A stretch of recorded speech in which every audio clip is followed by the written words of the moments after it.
Good morning, everyone, and thank you for joining our SCTG webinar this morning or afternoon, depending on your coastal orientation. This is Anthony Raj speaking from the Educational and Community Supports Unit at the University of Oregon. It is my pleasure to be hosting this informative webinar titled Social Skills Instruction at Tier 2, presented by Dr. Kathleen Lane. She is a professor in the Department of Special Education at the University of Kansas. Prior to entering academia, Dr. Lane served as a classroom teacher of general and special education students for 5 years and a program specialist for 2 years. Dr. Lane's research interests focus on school-based interventions, academic and behavioral, with students at risk for emotional and behavioral disorders, with an emphasis on systemic screenings to detect students with behavioral challenges at the earliest possible juncture. She has designed, implemented, and evaluated comprehensive integrated three-tiered models of prevention in elementary, middle, and high school settings to prevent the development of learning and behavior challenges and respond to existing instances. Dr. Lane served as the primary investigator for state-funded and federally funded projects. She is the co-editor of Remedial and Special Education and Journal of Positive Behavior Intervention. She has also co-authored 10 books and published 168 referred journal articles and 34 book chapters. I know you're all excited to be here, and I would encourage you to all take notes and ask questions and to interact via the chat box. Just a quick reminder that if you are dialing in, to please mute your phone via the *6 combo. With that, I'll hand over to Dr. Lane. Thank you so much, and I appreciate you troubleshooting all the tech issues. So thank you very much to everybody for joining us today. I know time is a precious commodity, and I want to thank you all for logging in for this presentation on social skills instruction Tier 2. Specifically, we're going to be talking about how to move through tiered systems to support students that have Tier 2 or Tier 3 needs. As part of this webinar today, I do want to give my sincere thanks to the Technical Center on Positive Behavior Intervention and Support. So OSEP TAC has done some phenomenal work, and much of the work that we're going to be referring to today is available on PBIS.org. I'd also like to acknowledge the team that I've been working with for the last several years in putting this together. And on the call today with us is David Royer, who's an active leader in our team who has done extensive work on Tier 2 supports as well. So in our time together during this hour, we're going to talk specifically about how to meet students' academic, behavioral, and social needs at Tier 1. And we want to start with talking about what's a Tier 1 experience for students, because resources are precious, time, money, personnel, etc. And we want to make sure that we are respecting students' needs by ensuring that they truly need Tier 2 support for social and emotional learning. So today we're going to start by talking about what should ideally be happening at Tier 1. Then we'll talk about how to look for kids that need more than Tier 1 has to offer. And we're going to spend some time talking specifically about how to organize and implement social skills interventions at Tier 2 for students that are struggling. We'll be talking about the importance of monitoring treatment integrity and social validity as we monitor student performance, because without treatment integrity information, we simply don't have an accurate way to determine if the student is actually progressing if we're not confident they're accessing the information. So first, my sincere thanks to you all for this continued commitment to supporting students that have emotional and behavioral challenges.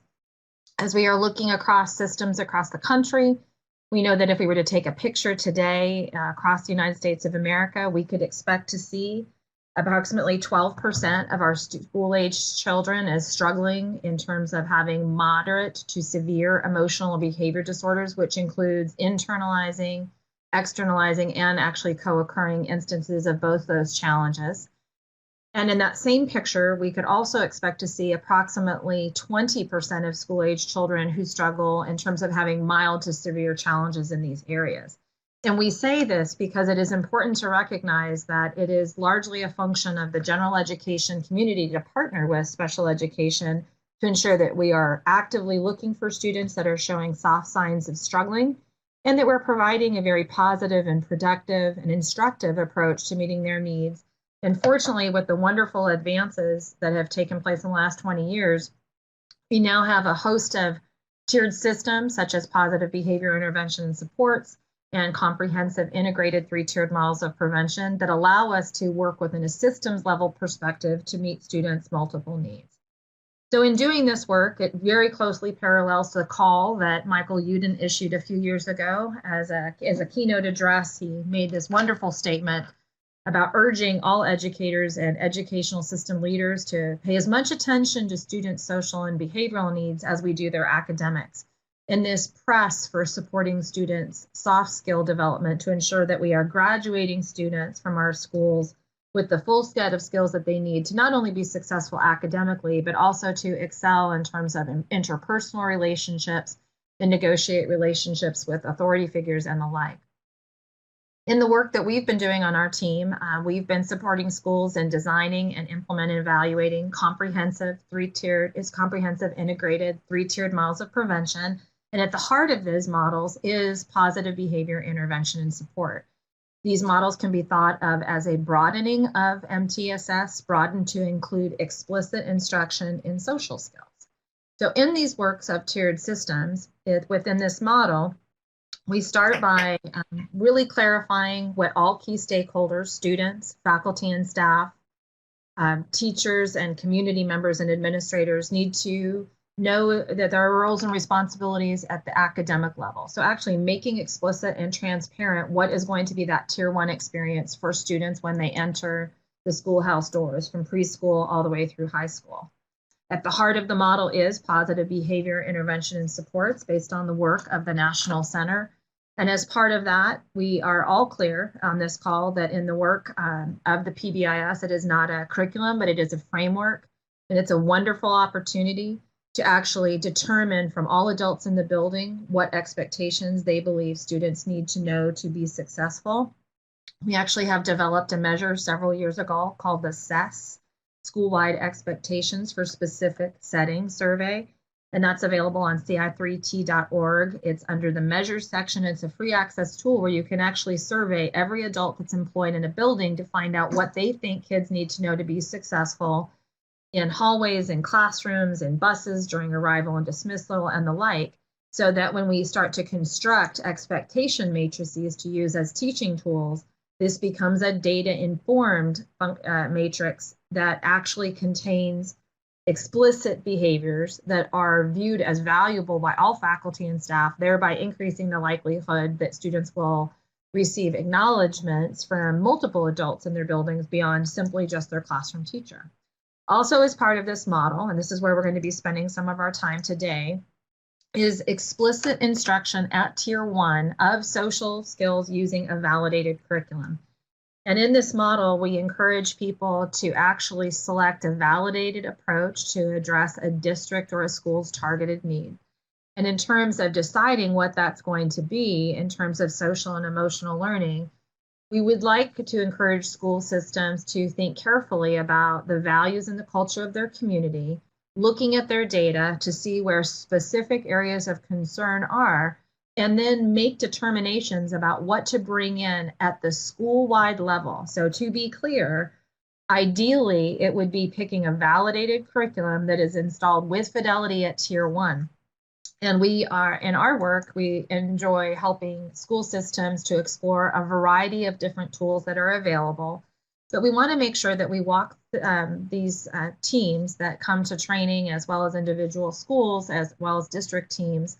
We want them to access existing resources such as What Works Clearinghouse that you see a screenshot of in front of you now, as well as SAMHSA, Substance Abuse and Mental Health Service Administration, to actually make sure that the program that you're bringing into your building has enough evidence to suggest that if implemented with Fidelity, it will yield the change in student behavior that you're looking for. And in terms of that social and emotional component at Tier 1, it would be taught instructionally just like we teach academics. So in this model, the entire base is the Tier 1 experience. So imagine, if you will, an academic set of roles and responsibilities with clarity about how we're going to teach reading, how we're going to teach writing, how we're going to address content-related standards. And as I mentioned, the SES, which is the school-wide expectations for specific settings. And again, that's on ci3t.org. You establish the expectations, and then we have clarity about what will happen at Tier 1 as a foundational component for social and emotional learning. And that's a point that we're going to talk about more specifically today. As part of this work, we help schools to build blueprints, and these blueprints are actual names of schools. These were part of a partnership grant funded through the Institute of Education Sciences. And this district has fully installed CI3T across 21 different schools in their system. And it's part of this blueprint. As I mentioned, it explains the roles and responsibilities that all key stakeholders need to know at the primary prevention level in academic behavior and social skills instruction, and as well as containing information on Tier 2 and Tier 3 needs.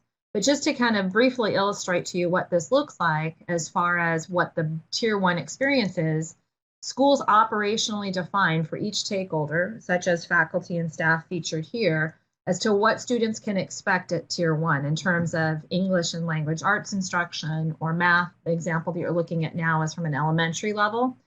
It also includes the use of proactive strategies to support engagement. And thanks to the very fine work of Brandy Simonson and Jen Freeman and their leadership with other people on the OSEP TAC, there's now wonderful classroom management briefs that are available on PBIS.org. And thanks to the fine work also of Jeff Colvin and Terry Scott, we've learned a lot through the years about how to respond respectfully when challenging behaviors do occur. So as important as it is to teach and reteach expectations and model those school-wide expectations, it's equally important for schools to have an explicit reactive plan so that there's a clear path of responding when students do have challenging behaviors, but one ideally that intervenes at the first sign of concern before students engage in more serious peak behavior. The part that we're going to be focusing on today is under the social and emotional component, where we actually want there to be explicit instruction for every single student using that validated social and emotional curriculum. Then a key piece here is to make sure that we are empowering students to acquire the self-determined behaviors that they need to be able to set goals, to achieve them, to fall short and know how to regroup, make good decisions, advocate for themselves, and engage in strong self-regulatory behavior. And once those skills are taught at the universal level, we want to make sure that teachers are actually modeling the use of those same social skills and acknowledging students when they are demonstrating those skills during instruction and during non-instructional time. The same premise takes place in secondary school. So again, it's part of the Tier 1 experience that there's clarity on how we're going to integrate positive behavior supports into academic instruction. We're going to have plans for teaching and responding to challenge, teaching the desired behaviors and responding efficiently and respectfully when challenges occur. And still, again, instruction at Tier 1. One of the high schools that we work with had done an amazing job of putting together their social skills plans. In this particular curriculum that they used Connect with Kids. And they built an instructional schedule in which the instruction occurred approximately one lesson every other week to start in their first year, and the teachers rotated. So first period teachers would teach the first lesson of the year, second period teachers would teach the second, and so on. And they dedicated instructional time to making sure that it was taught school-wise so that every single student in that building had clarity on the topics that was emphasized. And so it's not shying away from difficult topics. So in addition to things like conflict resolution and self-advocacy, this is a time also for focusing on healthy habits and making sure that we're making good decisions about what we put into our body, and digital citizenship as well.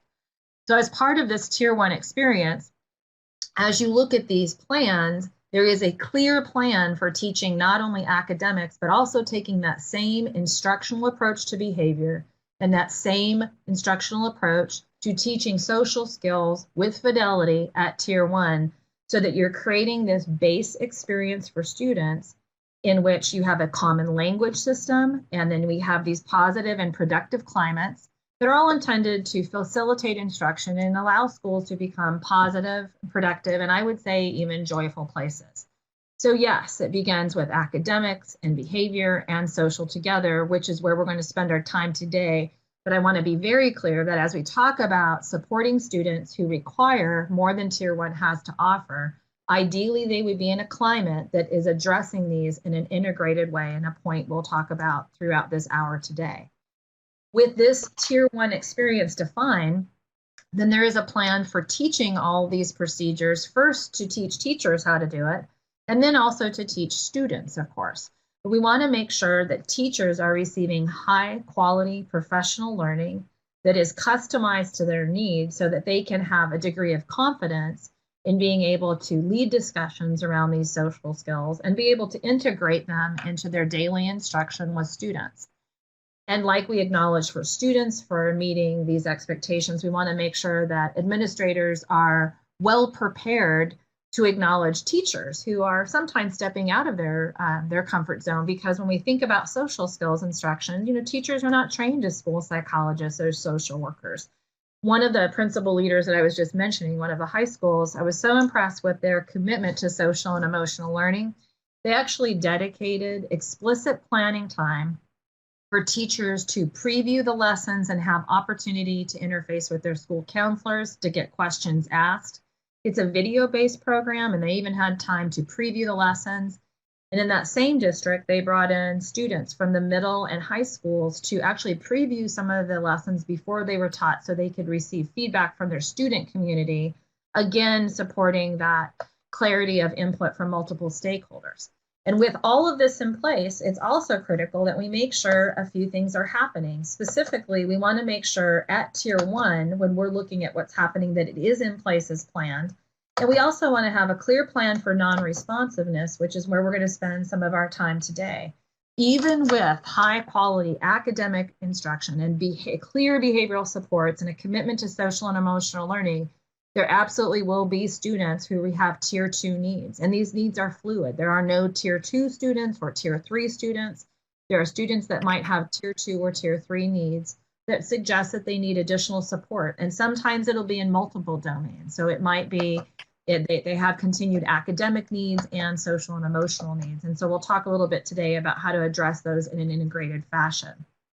But at each level of prevention, we want to make sure that we have clearly articulated plans for what's going to happen at Tier 1, Tier 2, and Tier 3. And as we move through the installation process, moving from initial implementation through full implementation, we benefit from the wonderful work by Dean Fixon and Claire Blase to understand that there is an entire science behind implementation and that it does take time. And so we need to make sure that we're committed to allowing for that 2 to 3 years of high fidelity implementation before we would expect to see a return. As part of implementation, I want to again emphasize the importance of data-informed decision-making. As part of this process, thinking clearly at Tier 1, we want to have an explicit plan for getting consumer feedback. And by consumers and stakeholders, I'm talking about initially the faculty and staff themselves, as well as teachers and students and parents. But we want to make sure we're getting input in terms of what they think about the goals, the procedures, and the outcomes, so social validity. We also want to make sure that we are collecting data on what's happening at Tier 1 for treatment integrity, because if we do not collect information on what is happening at Tier 1, then we can't make accurate decisions about which students need more than Tier 1 has to offer if we don't know if Tier 1 is happening. So as part of this process, we have developed implementation reports that can help people to collect the information from their faculty and staff and share it back to inform their decision making, so that when they're then ready to look at academic and behavior screening data from students, they're prepared to do it in an integrated fashion that also takes into account what is happening in terms of implementation at Tier 1. There are many different screening tools, and a couple years ago we had the opportunity to host a webinar on systematic screening, and that is archived if you want to revisit that. But again, just to refresh, the screening happens 3 times a year, and you want to make sure that you're picking an appropriate tool for use at the elementary or middle or high school setting. But the intent of that systematic screening for behavior 3 times a year is actually to use established cut scores to determine what the overall level of experience is for students in the building, and to make sure that we can clearly articulate who might need more than Tier 1 has to offer. So when you look at data like these are data from an elementary school implementing CI3T, and these are the percentage of students in the low, green, moderate, yellow, and high, red risk categories. And they are now in their 4th year of implementation, and you can see that through those first 3 years, you start to see the percentage of students that having tier 1 needs, the green, is increasing over time. I can now see the same type of information with internalizing issues. These are the same data points, fall for 2014, 2015, and 2016. When I think about the great work that many of you are doing at intervening at tier 1, by using systematic screening data, I can take this first glimpse to see what is happening in that tier 1 experience for students. And this becomes important to our work at tier 2 because sometimes we rush in to support students that have tier 2 needs in the area of social skills, but we have not yet first made a base experience for students where they're getting school-wide instruction and they're getting the opportunity to support the development of skill sets to help students that are with and at risk externalizing and internalizing challenges.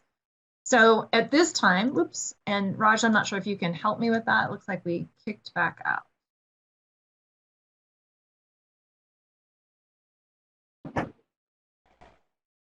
Sorry about the technical difficulties. That's okay. I appreciate the positive comments that are coming in. Thank you so much. Like I mentioned, there's wonderful resources on PBIS.org, and these blueprints that I was just sharing about, they're also available on CI3T.org. On PBIS.org, thank you so much. There's on PBIS.org, there's several screening videos that are available for your use that can help you to walk through that selection process on picking a screening and making sure that it's installed. And as you move forward with data-informed decision-making, you'll want to look at screening not just for the fall time point, but at winter and at spring. And it's central that you look at those data in conjunction with school-wide implementation data on treatment integrity and consumer input in terms of social validity, so that we can take a moment to see what's happening at tier 1.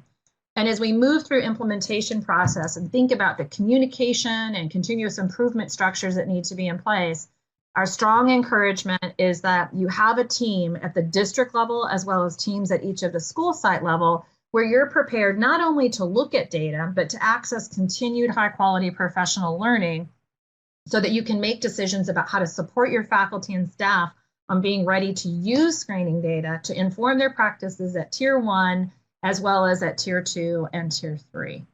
So as we think about where you're at your schools, I'd like you, if you would, to take just a moment. We're going to take just 2 of these 5 minutes for you to reflect on your current strengths. And if you would, in the chat room, will you just jot a quick note to people indicating where you're at with this?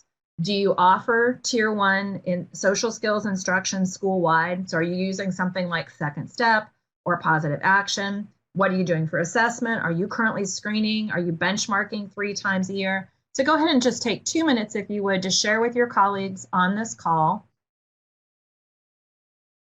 and post the things that you're doing. So share your successes with us.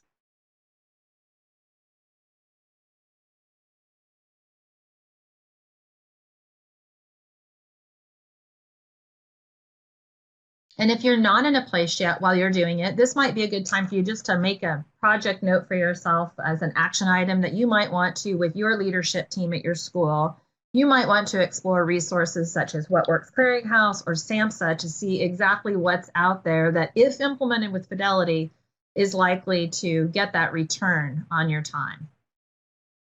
Fantastic. And I love that we've got people in different stages of implementation. So in this chat, I'm seeing some people that are screening, some people that are exploring curriculum, and definitely, obviously, a clear plan to prioritize social and emotional learning. So I applaud you for the wonderful work that you're doing. As we continue on and thinking about this Tier 1 experience for all students, I want to talk just a little bit more about specifically the social component that we're focusing on today.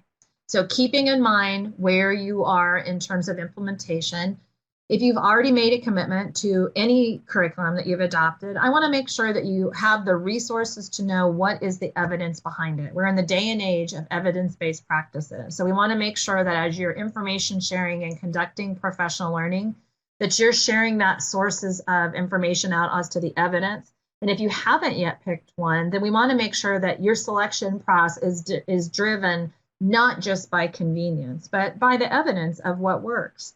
And when the commitment is made to do social skills instruction at Tier 1, we want to make sure that we're really thinking about this in a way that can support our teachers and not feeling overwhelmed, but supported.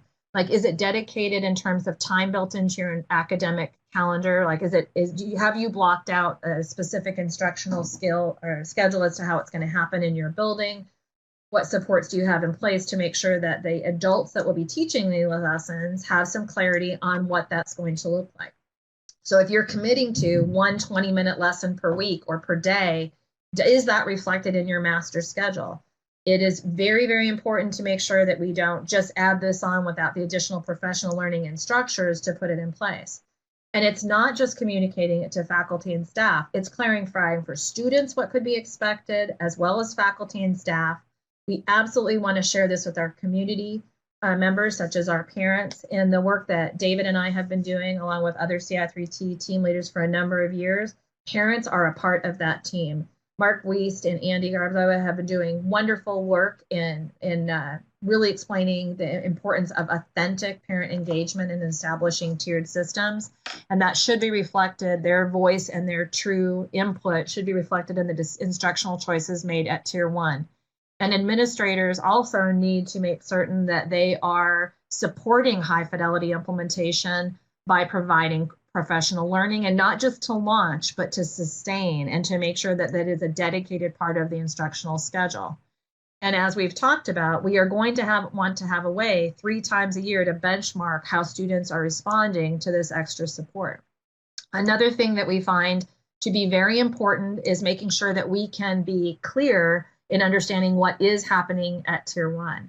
So some of the school systems that we support are exploring this in different ways. Some have actually worked with companies to build electronic recording systems that are part of the implemented social skills curriculum.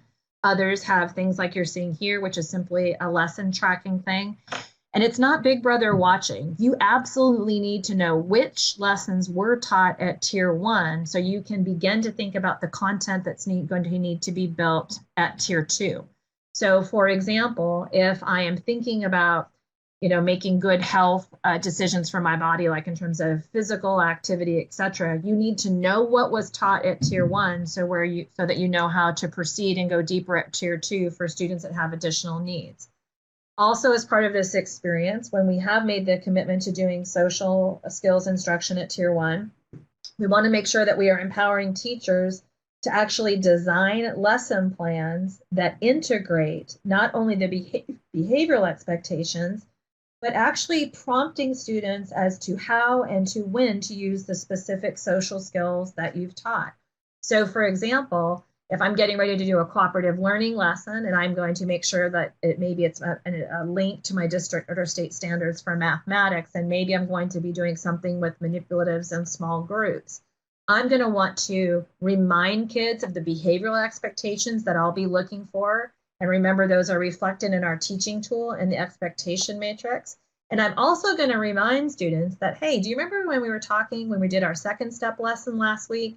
And we talked about the importance of listening to people's other ideas, even though they may be different than your own. So we're going to set the students up for success during that anticipatory set. And we're going to also make sure this is a place where we can support our English language learners and really attend to our priorities surrounding equity. There's wonderful resources on PBIS.org about how to design lesson plans that are intended to support our equity work by activating prior knowledge, teaching the language, like for vocabulary that kids need to know. So we're going to show kids on a daily basis how you use the skills that you're acquiring, and that it's not just this series of isolated events. Now, to make sure that that can happen, we do need to use data-informed decision-making. So as I mentioned, we need to see what's happening in our school at Tier 1. These are data from a single school that had not yet built a school-wide structure. And what you'll see in this graph is you'll see a circumstance in which we have a very small percentage of students, less than 50%, are on point in reading and math. And we see that we have areas in which to grow. If these were your data from your school, this is clear evidence that we need to really focus on shoring up at tier 1 in all areas. That's very different than this school. That's just middle school. And these are data from the SRSS, Student Risk Screening Scale. And you can see that during their journey with CI3T, implementing first in 2004 and continuing on today, that we see the percentage of kids in the low risk category is really substantial. And now we have more transparency on which students might have tier 2 or tier 3 needs. And this is important for us to have these school-wide pieces of information because we want to make sure that we are connecting kids to the needed support at the earliest sign of concern. Another way we are going to be using our screening data is to empower our teachers with really great classroom management practices that support positive and productive experiences for students and create a context in which teachers and students can very much develop positive and respectful relationships with one another in these well-run classrooms. So as part of this, we want to support teachers in looking at multiple sources of data, academic, math and reading, looking at externalizing and internalizing and office discipline referral and attendance data. And there's so many well-intending people that are only looking at one source of data, but we really need the whole picture. I don't want to say a student is non-responsive to my reading instruction if one of their main challenges is attendance. I wouldn't expect students to be on point if they are not a regular attender at schools. And you'll see that some students have challenges in multiple areas, like in reading, in math, in attendance. And that changes how we want to intervene. So we want to think holistically about how to support the multiple needs that students may bring to the table. And as part of this, we need to make a very firm commitment to empowering teachers by building their capacity to support engagement and minimize disruption through teaching of research-based practices, many of which are featured in the wonderful classroom practices documents that have now been posted on PBIS.org. As part of our work as installing Tier 1, we want to make sure that teachers are having the time to learn those strategies, how to build an instructional choice, how to incorporate the use of high probability request sequences, how to increase kids' opportunities to respond. And on CI3T.org and other places, you'll find professional learning materials that can walk you through those journeys. And some schools that we work with, they actually teach a strategy a month, often beginning with the simplicity of behavior-specific praise, making sure that people are doing that authentically, that we're praising things that kids can control. Like we praise effort, not ability. We want to teach students that their behavior impacts their instructional experience. So we wanted to give you just a couple minutes now to reflect on what you're doing at Tier 1 to support teachers in developing positive, productive classroom environments. Are you supporting teachers in learning low intensity supports? Do you have regular professional learning to help teachers acquire strong classroom management to facilitate positive, productive relationships? And so will you take just a moment to again share in the chat successes that you're having on supporting your teachers?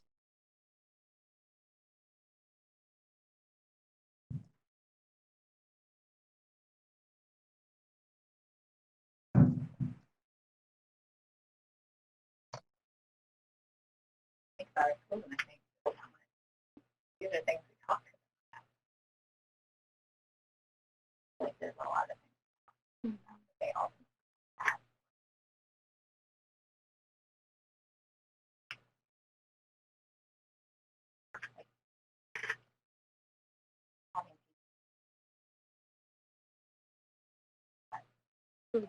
Different skills.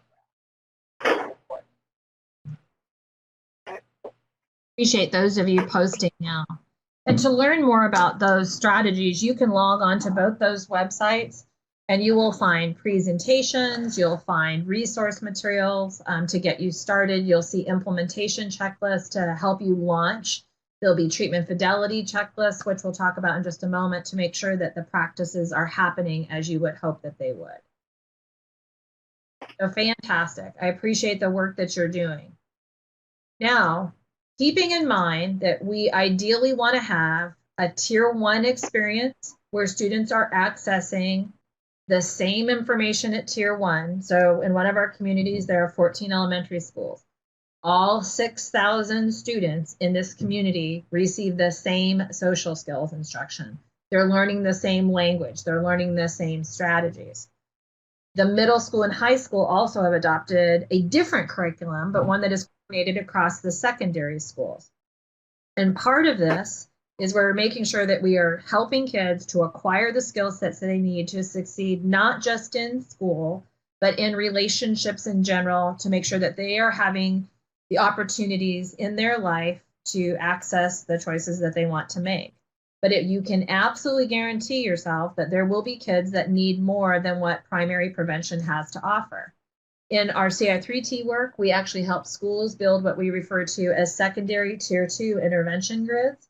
And these grids make transparent the offerings of what is available at tier 2. And today we're going to focus just on the social skills part, but I would do this same type of transparency of extra supports for reading, for math, etc. So any support that is not for everyone will either be in the tier 2 or the tier 3 grid. Today we're going to talk about social skills in particular, and we're going to talk specifically about working in small groups to support students who need more than tier 1 has to offer. And one initial consideration is figuring out, is it a can't do problem? Is it a trouble do problem? Is it a won't do problem?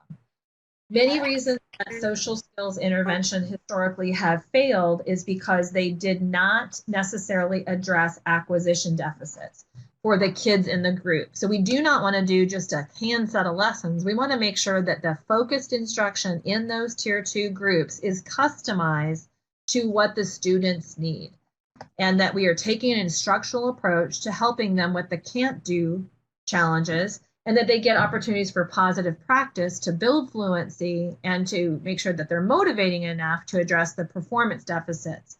So what we're going to focus on now in about the next 15 minutes is going to be on doing data-informed social skills instruction. So the idea here, as we mentioned, is to first make transparent for teachers and for parents and for the students themselves what is being offered. So in these grids, we name the support, and a support is not a person, it's what the person does. And then we describe what it is. And in this illustration that we're going to work through today, we're just going to focus on this one, and it's the social skills improvement system. And I want to mention that this particular intervention that we're featuring as a tier 2 support, it's actually part of a family of tools. There's a class-wide intervention program, which is the school-wide element that results in the top 10 social skills being taught school-wide. And then there's a screening tool used to figure out how students are responding. And remember, a screener is just a screener. So it's not going to tell you where the specific social skills strengths and areas of concerns are. We'll need a rating scale for that. And then there's an intervention guide, which we're going to talk about how to use today.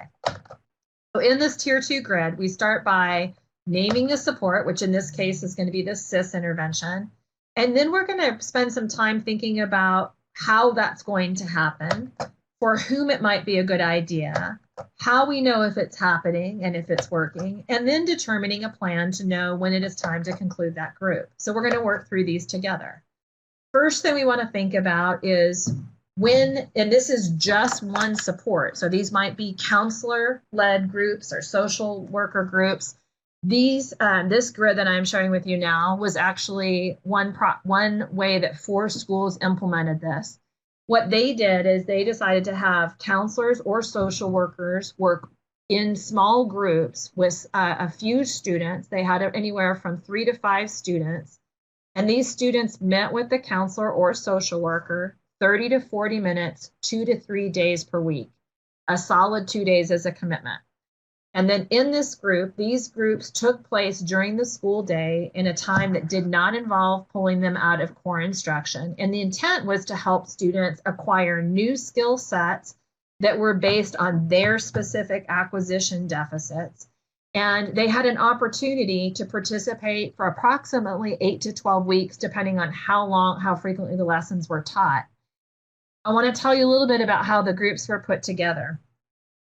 They received input from parents and from teachers who filled out the SIS rating scale. And it is not a screener, but it is a more comprehensive assessment to find out where are kids' strengths and where are their can't do and where are their won't do challenges. And as part of building that content, that is how they were able to figure out who needed what. And this same curriculum is also available for use in secondary schools, in middle and high schools. And we've done other work with elementary, middle, and even high school students. So what the illustration I'm walking you through right now is an elementary illustration, but the logic is described the same in secondary schools.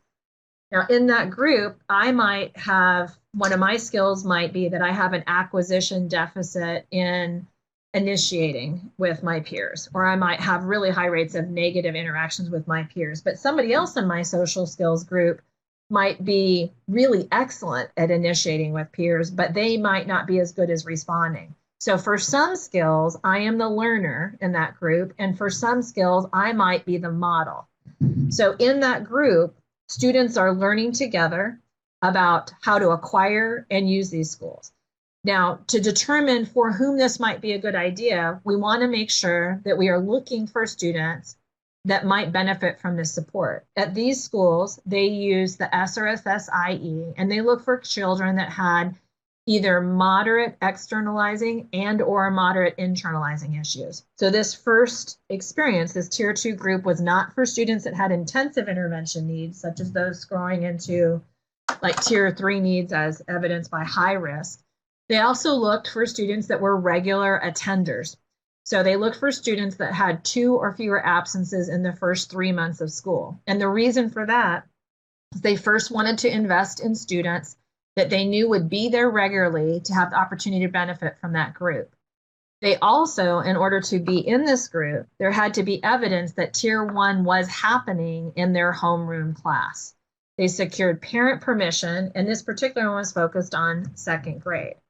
So once they secured permission, they had the parents and the teachers fill out additional information, and this is how they determined the difference between a can't do and a won't do, is that they completed these rating scales that looked for skills that students never demonstrated, but were viewed as a high priority for the teacher. And then those became the content lessons that were customized to each instructional group. And this is a practice we've done for a number of years. The first time we attempted to do this type of data-informed developed social skills groups was actually in the early 2000s. And this particular study took place in California, and it was across 2nd through 4th grades. And in this case, they used interns in school psychology to run the small groups. But again, the acquisition deficits that were rated as highly important by the teachers was the content of those lessons. So this way, as I mentioned, the lessons are customized for each group. So if you were running 2 or 3 social skills group at a school, they don't have necessarily the content because the students' needs are what are driving the content. The structure of the lessons, however, is the same, and it's basically following a tell, show, do paradigm. So you coach them on it, you model it, you use role play, they do positive practice through behavioral rehearsal, and then they're given feedback as to monitor how that's attempting. An important part of this work is generalization, and we don't want to just do these interventions and hope that it gets back to the classroom. We actually want to have a plan for that.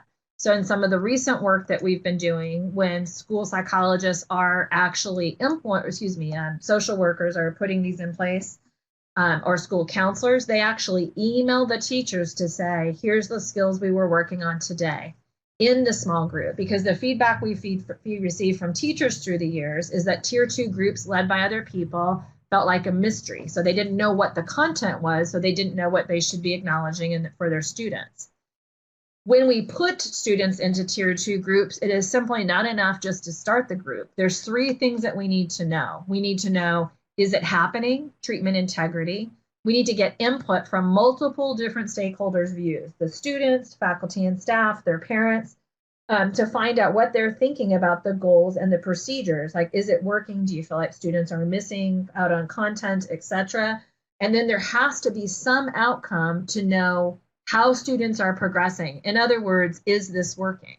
So to that end, and you can find these resources on our website as well, you'll see treatment fidelity checklists. And the treatment fidelity checklists are basically a breakdown of what exactly is happening in those small groups.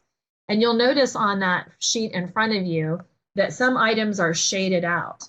Those are shaded out for students. So because there's some behaviors that we're looking to see, did the person leading the small group do all those steps? And the ones that are supposed to be done by students, we want to collect information on each individual student. So if the intervention group had David and Kelly and Gina in that small group, I would have their names at the top of each of those columns, because just because I have 3 kids in a social skills group does not mean that they're having the same attendance or participation. So we want to make sure that we're getting that information on fidelity for the kids attending the intervention group. And that is important because you can't accurately interpret how it's working if you don't know who's accessing it. And then also as part of the work that you'll do, you'll want to get inputs from the students, those leading the small groups lessons like counselors. You'll want to get input from the teachers to see, like, are they seeing evidence that the students are using it? And even the parents to see, are we seeing this generalizing to the home setting? Some ways that you can look for outcomes to see how this is going, it could be these. You could look at negative social interactions or positive social interactions. We can also look at the amount of time spent alone. We know that many kids struggle with internalizing issues or externalizing or spending a large part of their day alone. And often it will happen that sometimes you'll start to reduce alone behavior, but negative social interactions will increase. But I would still consider that a win if they're starting to at least try to interact with their peers. You could also look at impact in the classroom on disruptive behavior and academic engagement. In those early studies that we did at the beginning of the 2000s, when we were looking at putting these customized social skills groups in place, and those students met 2 days a week with interns that were school psychologists, as I mentioned, these are the outcomes we found for those students across all intervention groups. We found higher rates of engaged time during the classroom. We found less disruptive behavior in the classroom. And remember, the students are pulled out for the social skills intervention, but these data are taken during the general education experience during English and language arts. The other thing that was interesting is that in those initial studies, we found that even though the intervention, again, was taking place in a small group, we saw positive outcomes on the playground with students having lower rates of negative social interaction. Point being, you're going to want to see what's happening for the student, and then we need to have a plan to know when it is time to conclude this, either because it was successful and the students can continue with Tier 1 only, or they might need additional support at Tier 3. For secondary schools, when we've been implementing this, we have been very impressed with the innovation of how it's getting installed. In one of the middle schools, they actually treated this as an elective class. So one school used their spring screening data to look for rising 7th graders and rising 8th graders who were continuing to have persistent challenges with social and emotional, issues based on their behavior screening scores. They got parent permission. Students actually went into a quarter-long class to learn these types of skill sets. And so that's easy to do in middle school because it's not driven by unit recovery, but there are actually times built into their instructional day to do it. Now, as I mentioned, this is but one type. There are also other social skills interventions that you can do, and there's a number of validated approaches for working at Tier 2. I mentioned at the beginning that one of the schools did positive action at Tier 1. That same set of schools also has the availability of Tier 2 action. They're counselor-led small groups, and the same logic applies as to how you find the skill sets to focus on. One important consideration is you do not stop the students' participation in Tier 1 instruction. They absolutely need to be part of the base experience. They might just need additional skill sets. So I might need more instruction in a specific area, like self-regulation or decision-making or making good, healthy habit choices. But that collectively becomes yet another Tier 2 support. And still, even with the availability of high quality Tier 1, teachers empowered with low intensity strategies and the prevalence and implementation of tier 2 supports with social skills groups, there will still be students that need yet even more. And so for those students, sometimes it might be a functional assessment based interventions. For some students, it might be an add-on to that tier 2 support. So in addition to the small group instruction, there might be an additional 15-minute block, a time where they're meeting with the same person running that social skills group, and they're doing some checking in and checking out to see how that's going. Another school that we've worked with, the counselor actually did regular touch points every single day, popped in on kids that had tier 3 needs. So they were getting the tier 2 social skills group, and then they were also doing a point of contact daily with each of those students to say, today we're looking for this. So they got additional prompting, additional reminders.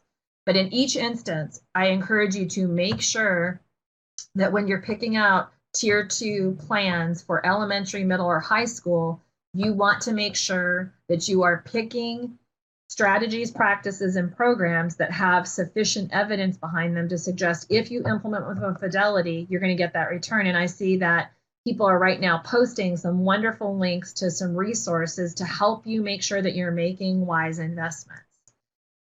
So as we consider working across the continuum here, tier 1, tier 2, and tier 3, I want to encourage us to all make a commitment to being continued learners at each level of prevention. So as the scientific community continues to make advances about what works at each level of prevention, tier 1, tier 2, and tier 3, we want to make sure that we're continuing to bring in and keep in our school systems practices that work. And we want to be cautious about investing in things that do not yet have sufficient evidence. And there, I am 100% sure, will be some practices that may one day be evidence-based, but are not yet. And if you're going to bring those into your building, you want to make sure that you are carefully collecting the information to know if they are happening, if they are viewed as socially valid by stakeholders, meaning that they are feasible and effective, and that they are actually getting the shift in student performance that you're looking for. So as we wrap up today, I would encourage you to think about 2 things in the final time that we have together. What did you take away from this? And how might you take this information back to your faculty, staff, and parents? And please know that I greatly applaud your commitment to this topic of social and emotional learning for students, thinking specifically about how to build tier 2 social skills interventions. And I'm hopeful that as we wrap up this particular webinar today, that you'll spend about 5 minutes in the time that follows to think about how you're going to information share back. As we close out, please remember to visit PBIS.org, where you can find wonderful resources to help move you forward in the area of screening, in the area of classroom management practices and low intensity supports, as well as this fine work that's being done on social skills. If you're interested in exploring CI3T.org, you can find several of these resources mentioned here today. So I encourage you to aim high in our goals of improving student social skills.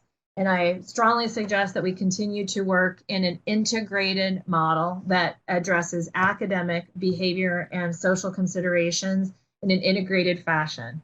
So thank you so much for your time today. We are going to stay on the line for the next few minutes and just check out the chat room as other questions come up.